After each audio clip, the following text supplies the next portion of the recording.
What's up, everybody? I'm J-Man. Today, let's look at the classic Frank Oz musical, Little Shop of Horrors.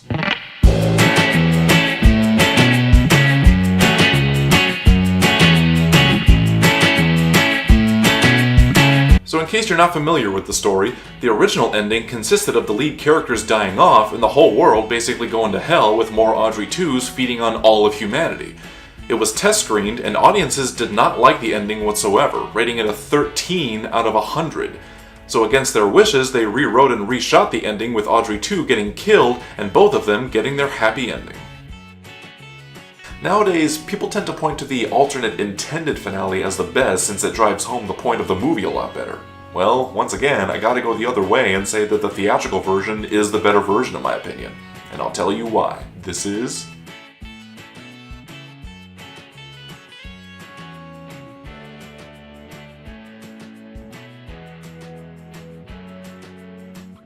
So probably one of the biggest reasons it didn't work, if not the biggest reason, is because of Seymour and Audrey's characters. Not that there's anything bad with them, but that's just it. To the movie's credit, it did such a good job with establishing them as sweet, sympathetic characters. And more than that, they're relatable. We've all been in a situation where we feel trapped in a place or circumstance we feel we can't escape. So just from that standpoint, we already empathize with them on a personal level. Audrey is in an abusive relationship and Seymour has never had a family except for his abusive boss and basically never got anything he wanted out of life. So from the get-go, we already want to see them get their happy ending. But to see them both die at the hands of the villain is just kind of a major punch in the face. In the stage play, they were established as more selfish characters. Seymour does have more of a hand in killing people and Audrey is a little more shallow and is more into money. But Rick Moranis and Ellen Greene did such a fantastic job with their parts that they made their characters likable. In the original, when Audrey dies, not only does it feel a bit sad, but it also seems like they're making a mean joke out of it.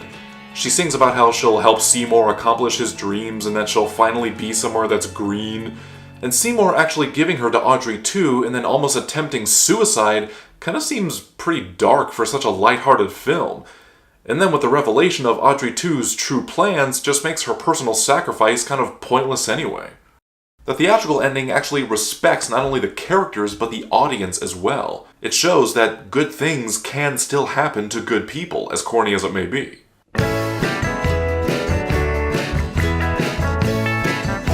Director Frank Oz is quoted as saying, "My lesson learned was twofold. One was when one is having a character on stage killed, that character comes back for a bow. In a movie, the character does not come back for a bow.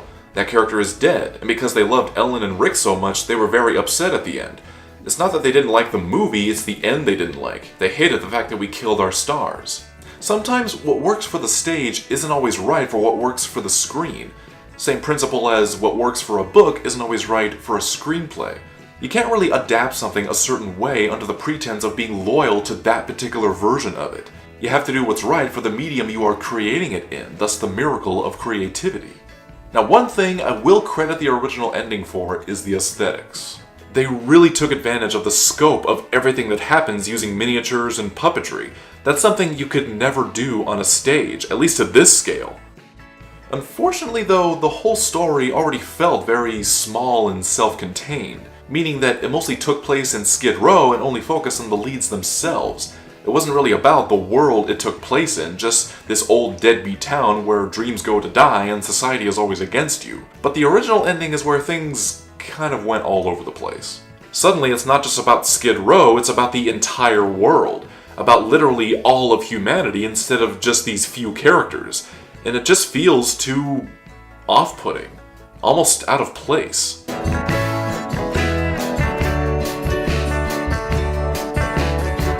So the argument that people make to justify the original ending is that the movie makes the point that bad decisions have consequences. Oren causes his own death because he never should have turned on the gas mask. Mushnik got himself killed because he chose to exploit Seymour for his fame instead of taking him to the police. And with the happy ending, Seymour never faces consequences for his actions and basically just lives happily ever after. Personally, I think there's two problems with this. One is that it could be argued that Seymour was not directly responsible for anything. He was merely tempted into doing bad things, but ultimately couldn't pull the trigger, allowing bad things to happen on their own. Now you might think this way of thinking just removes all agency from Seymour completely. Well, let's argue it that way then. Suppose that Seymour is responsible for everything that happens and he should get his just reward for it just like everyone else does. Well, the difference between Seymour and everyone else who dies is that Seymour actually shows genuine remorse, whereas everyone else feels very unapologetic in their ways. Maybe in a way, that is his just reward. He even says in the movie that he should have stopped a long time ago and that he can't take living with the guilt. Oren abused not only his girlfriend but his patients as well, so we can't say allowing him to die wasn't completely undeserved. And he did try to warn Mushnik at the last second and is horrified when Audrey 2 devours him. So even though he never faces any external consequences, his guilty conscience still tortures him constantly. And that's what makes his character so likable, that he's just a humble, sensitive guy who is essentially lured into making a deal with the devil.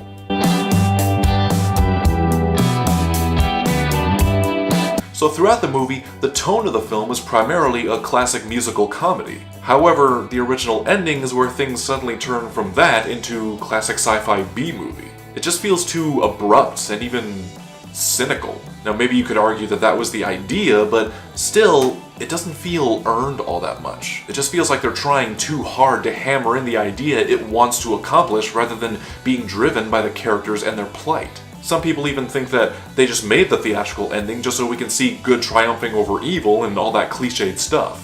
Well, it's a lot more than that though.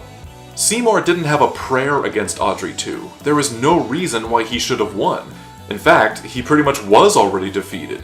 And that's what makes his victory all the more satisfying.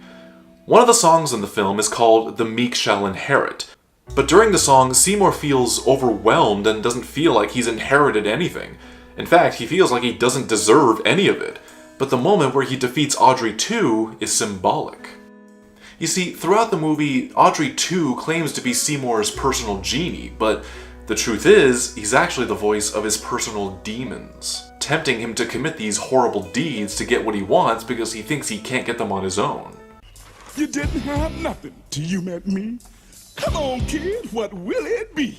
Even the song Supper Time is meant to be a very smooth and seductive musical number. Ain't no time to turn squints. Come on!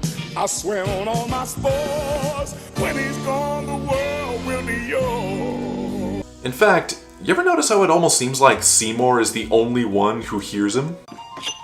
An axe spider! He's got your number now. I saw everything. He knows just what you've done. Everything you did to a boyfriend. You've got no place to hide. I saw you chopping. You've got nowhere to run. During the last confrontation, Audrey 2 has become the embodiment of his feelings of inadequacy. You can tell this from the camera angles, how we're looking down on Seymour from a powerful perspective and we're looking up at Audrey 2 from a smaller, powerless perspective. So when he defeats him and appears through the fog, it's him rising above the ashes of his own selfish mistake. It's not just about good versus evil, it's his redemption. He has now earned his happy ending, and he's learned to overcome his own low self-image and has better pride in himself now. So in a way, this happy ending is his inheritance, and it's just the ending that he deserved.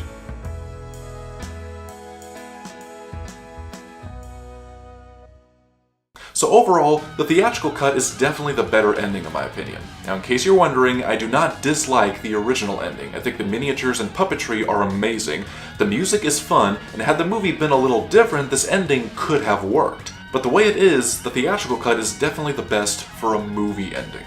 But ultimately, it comes down to the perspective of the viewer. Do you think that Seymour should have been punished for things he already knew were bad, or do you think that he should be rewarded for his good heart and his bravery?